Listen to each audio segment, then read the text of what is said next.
तो दोस्तों आज तारीख हो गई है 13 नवंबर 2023 की, साथ ही में दिन है सोमवार का। तो आइए बिना देर किए फटाफट से जानते हैं आज की ताज़ा खबरें और मुख्य समाचार। तो देखिए आज के मुख्य समाचार की पहली बड़ी खबर। दीपावली पर महंगाई से मिली राहत, सब्जियों के दामों में आई गिरावट। जी हां, दीपावली के त्योहार पर लोगों को महंगाई से थोड़ी सी राहत मिली है। सब्जियों के दामों में गिरावट आई है, प्याज के दाम भी कम हो गए हैं। उम्मीद है कि आने वाले दिनों में सब्जियां और सस्ती हो सकती हैं। 10 दिन पहले ही 80 रुपए किलो बिकने वाला प्याज अब 50 रुपए प्रति किलो बिक रहा है। कुछ सब्जियों को छोड़कर अन्य हरी सब्जियों के दाम भी कम हो गए हैं। लगभग 1.5 महीने के बाद अदरक के भाव भी नीचे आए हैं। मंडियों में खरीदारी बढ़ गई है। विक्रेताओं की माने तो साफ मौसम रहने और आवक बढ़ने से यानी कि सभी सब्जियों की फसल सही मात्रा में आने की वजह से आने वाले दिनों में सब्जियां और सस्ती हो सकती हैं और आम जनता को महंगाई से राहत मिलेगी। तो दीपावली पर सब्जियों के दामों को लेकर आम जनता को ये बड़ी राहत मिली है। देखिए अगली खबर। 2024 में बड़े भूकंप में तबाह हो जाएंगे कई शहर, अमेरिका के लिए नए नोस्ट्रेडमस की खौफनाक भविष्यवाणी। जी नए नोस्ट्रेडमस कहे जाने वाले क्रेग हैमिल्टन पार्कर ने अमेरिका को लेकर अगले साल के लिए डराने वाली भविष्यवाणियां की हैं। उन्होंने कहा है कि प्राकृतिक घटनाओं की वजह से अमेरिका के ज्यादातर शहर, ज्यादातर हिस्से ब्लैकआउट हो जाएंगे। इन भविष्यवाणी के मुताबिक अगले साल 2024 में ऐसी कुदरती घटनाएं होंगी जिनकी वजह से अमेरिका के अधिकतर हिस्से ब्लैकआउट हो जाएंगे, कहीं पर भी बिजली नहीं रहेगी। क्रेग ने अपने YouTube channel coffee with Craig पर ये नया वीडियो अपलोड किया है। इसी में उन्होंने अमेरिका को लेकर ये डराने वाली भविष्यवाणियां की है। उन्होंने यहाँ तक कहा है कि 2024 में अमेरिका में बहुत बड़े बड़े भूकंप आएंगे। इसकी वजह से पश्चिमी तट बहुत हद तक बर्बाद हो जाएगा। साथ ही में उन्होंने कहा कि 2024 में जो होगा वो दिल दहलाकर रख देने वाला होगा। दोस्तों वैसे आप नहीं जानते हैं तो आपको बता दें, नोस्ट्रेडमस फ्रांस के एक 16वीं सदी के भविष्यवक्ता थे जिनकी कई भविष्यवाणियां पूरी तरह से सच हुई हैं। उन्होंने काफी पहले रूस युद्ध की भी भविष्यवाणी की थी और प्राकृतिक घटनाओं से संबंधित कई और भविष्यवाणियां की थी। उनकी सभी पेशनगोइयां भविष्यवाणियां सच साबित हो चुकी हैं। फिलहाल जिन्होंने अमेरिका को लेकर ये भविष्यवाणी की है, जिनका नाम क्रेग है, तो उनको वर्तमान का नोस्ट्रेडमस कहा जाता है कि इनकी भी भविष्यवाणियां कई बार सच होती हैं। देखिए अगली खबर। प्रति व्यक्ति की कमाई सही मायने में है डेवलपमेंट का पैमाना। अश्नीर ग्रोवर ने कहा, तीसरी या चौथी अर्थव्यवस्था के टैग से खुश होने की जरूरत नहीं है। जी हाँ, भारत पे के को फाउंडर अश्नीर ग्रोवर ने कहा है कि भारत में जीडीपी का कैलकुलेशन प्रति व्यक्ति की कमाई के हिसाब से किया जाना चाहिए। जीडीपी का कैलकुलेशन प्रति व्यक्ति की कमाई के हिसाब से किया जाना चाहिए। उन्होंने आगे कहा, जीडीपी कैलकुलेट करने के मौजूदा तरीकों से भले ही हम पूरी दुनिया में तीसरी या चौथी बड़ी अर्थव्यवस्था के टैग का जश्न मना लें, लेकिन सही मायने में ये ग्रोथ का पैमाना नहीं हो सकता। कुल मिलाकर आसान शब्दों में कहें तो उन्होंने कहा है कि कोई भी दुनिया का देश कितनी भी तरक्की कर ले, अमीर होने के मामले में चाहे वो पूरी दुनिया में तीसरे नंबर पर आ जाए, चौथे नंबर पर आ जाए, लेकिन ये सही पैमाना नहीं है। बल्कि किसी भी देश के डेवलप होने का सही पैमाना ये है कि हर आदमी की कमाई बिल्कुल सही होनी चाहिए और उसके हिसाब से देश का जीडीपी निकलना चाहिए। तभी पता चल पाएगा कि वो देश कितना कामयाब है, कितना डेवलप है। देखिए अगली खबर। लुधियाना में दीपावली पर 10 टन गौ मांस पकड़ा गया, यानी कि गाय का मांस दिल्ली से लोड करके इसे जम्मू ले जाया जा रहा था। गौरक्षकों को चकमा देकर 2 लोग भाग गए। जी हाँ, लुधियाना में बीते रविवार को दीपावली के दिन गाय के मांस से भरा ट्राला यानी कि बड़ा ट्रक पकड़ा गया। इस ट्राले में लगभग 10 टन बीफ था जिसे दिल्ली से जम्मू कश्मीर ले जाया जा रहा था। बताया गया है गौ मांस से भरे इस ट्राले को गौरक्षक दल के प्रधान सतीश कुमार ने अपने साथियों के साथ मिलकर पकड़ा। गौरक्षक जब ट्राले के ड्राइवर और उसके साथ एक और व्यक्ति मौजूद था तो उससे पूछताछ करने लगे तो दोनों उन्हें चकमा देकर भाग निकले। हालांकि गौ मांस पकड़ा गया है। देखिए अगली खबर। 1.25 घंटे का सफर 7 मिनट में हो जाएगा पूरा। जमीन से चलेंगी और आसमान में उड़ेंगी टैक्सियां। जी हवाई जहाज से विदेश और देश में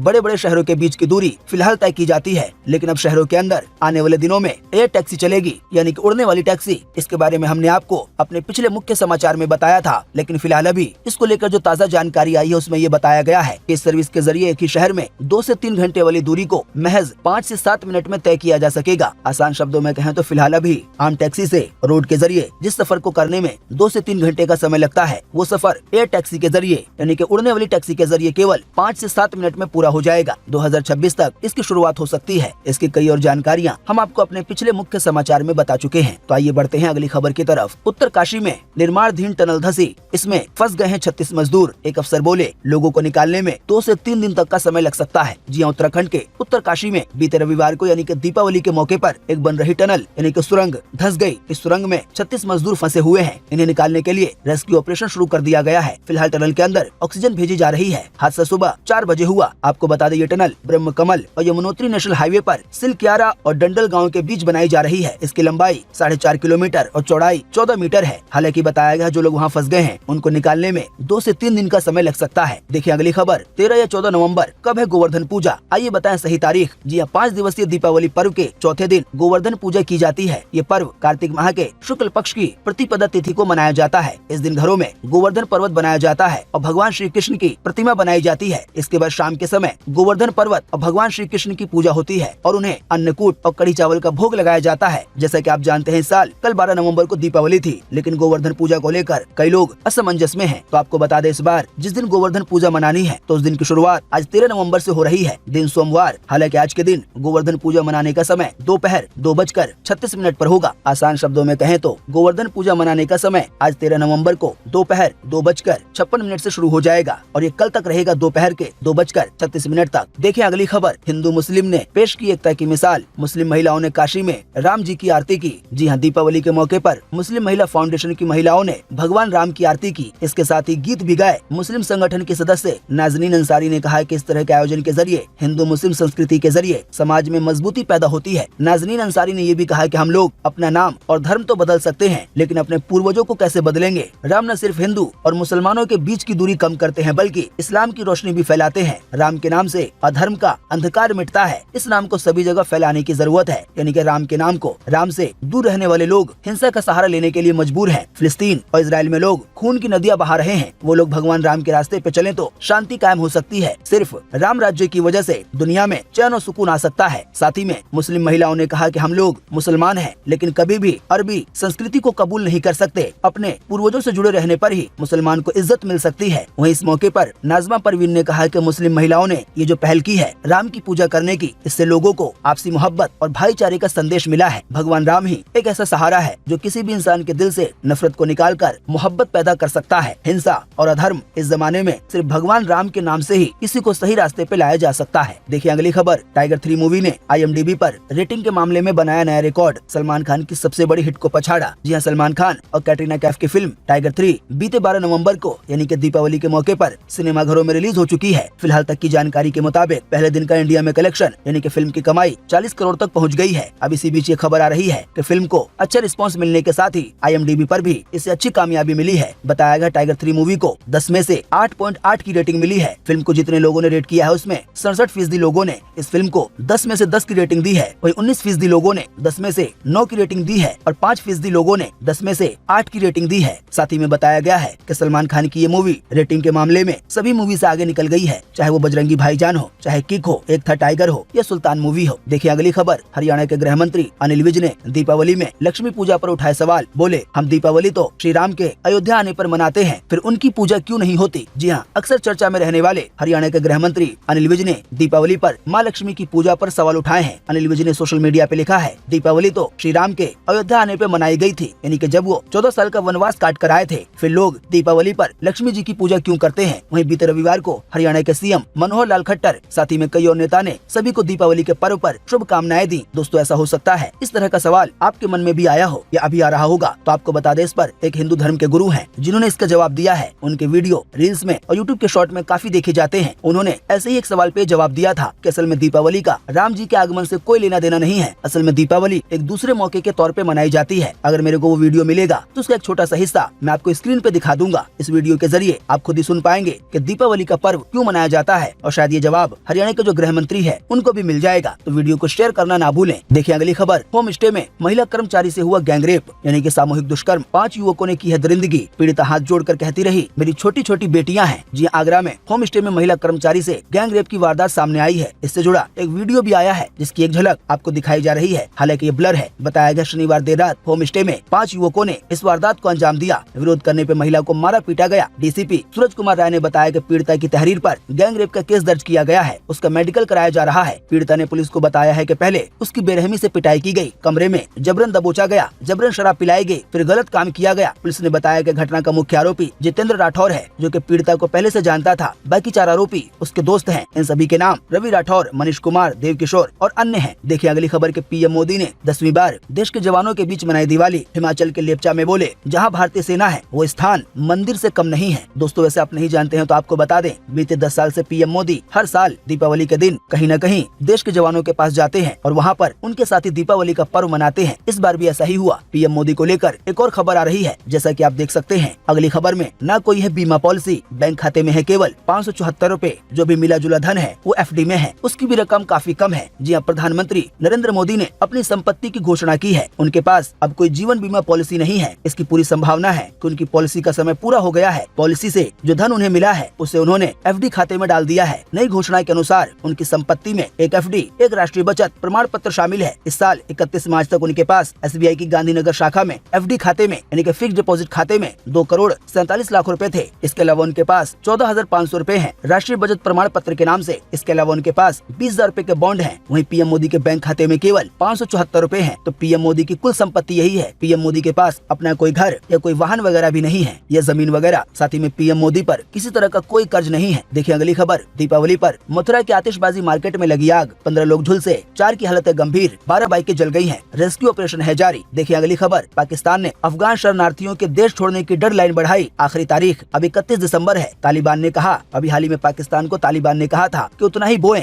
जितना काट सके। जी हाँ, पाकिस्तान ने वहाँ रहने वाले अफगान नागरिकों के लिए देश छोड़ने की आखिरी तारीख को 31 दिसंबर तक के लिए बढ़ा दिया है। वॉइस ऑफ अमेरिका की रिपोर्ट के मुताबिक पाकिस्तान ने कहा है कि वो अवैध तरीके से देश में रह रहे 17 लाख अफगानियों को हर हाल में निकाल कर रहेगा। हालांकि सभी मुस्लिम हैं, लेकिन पाकिस्तान ने कह दिया है कि ये अवैध तरीके से, गलत तरीके से हमारे यहाँ रह रहे हैं। इसी की वजह से इन्हें अब देश छोड़ना ही होगा और 31 दिसंबर लास्ट डेट दी गई है। देखिए अगली खबर। दिल्ली में 7 साल बाद दीपावली पर हवा सबसे अच्छी रही। लगातार दूसरे दिन AQI यानी कि एयर क्वालिटी इंडेक्स 250 से कम रहा। पटाखों पर बैन का दिखा असर। देखिए अगली खबर। 300 साल पुराना काली मंदिर बनवा रहे हैं बांग्लादेशी मुस्लिम। अब वो इसमें चाहते हैं पीएम मोदी की मदद। जी हाँ, बांग्लादेश में ढाका से 176 किलोमीटर दूर बांग्लादेश के मोगरा जिले में एक गाँव है जहाँ पर 300 साल पुराना काली मंदिर सन 2000 की बाढ़ में आंशिक रूप से बह गया था, यानी कि पूरा नहीं बहा था, उसका कुछ हिस्सा बाकी रह गया था। तो अब बताया गया है कि इसी 300 साल पुराने मंदिर को बांग्लादेश के मुस्लिम बनवा रहे हैं। हालांकि अब वो इसमें भारतीय सरकार की मदद चाहते हैं। देखें अगली खबर। कनाडा के पीएम बोले, बड़े ताकतवर देश अंतर्राष्ट्रीय कानून का सम्मान करें। निज्जर केस पर ट्रूडो ने कहा, भारत से सहयोग की है उम्मीद। जी हाँ, कनाडा के प्रधानमंत्री जस्टिन ट्रूडो ने एक बार फिर हरदीप सिंह निज्जर की अपने देश में हत्या का मुद्दा उठाया है। ट्रूडो ने कहा, बड़े और ताकतवर देशों को अंतर्राष्ट्रीय कानून का उल्लंघन नहीं करना चाहिए। अगर ऐसा होता है तो ये दुनिया बहुत खतरनाक हो जाएगी। देखिए अगली खबर। हरियाणा जहरीली शराब केस में 19 लोगों की गई जान, मास्टरमाइंड है फरार। इसी बीच कई लोगों को किया गया है गिरफ्तार। जी हरियाणा में जहरीली शराब से होने वाली जान जाने के बढ़ते ग्राफ से प्रशासन हिल गया है। हरियाणा पुलिस एक्शन मोड में आ गई है। डीजीपी शत्रुजीत कपूर की मीटिंग के बाद प्रदेश भर में पूरे हरियाणा में अवैध रूप से शराब बेचने का धंधा कर रहे लोगों के ठिकाने पर ताबड़तोड़ छापेमारी करके 200 से ज्यादा लोगों को गिरफ्तार किया गया है। बताया गया कि शराब बनाने वाले सीधे लोगों के घरों तक शराब पहुंचा रहे हैं केवल 20 रुपए में। हालांकि आपको बता दें, शराब की क्वालिटी बेहद ही घटिया होती है। कई बार ये शराब जहरीली होती है। इसकी वजह से कई लोगों की जान चली जाती है। देखिए अगली खबर। फिर शुरू हुई सेल। 21,000 में मिल रहा है 86,000 का 55 इंच का टीवी। जी अमेजन और फ्लिपकार्ट सेल में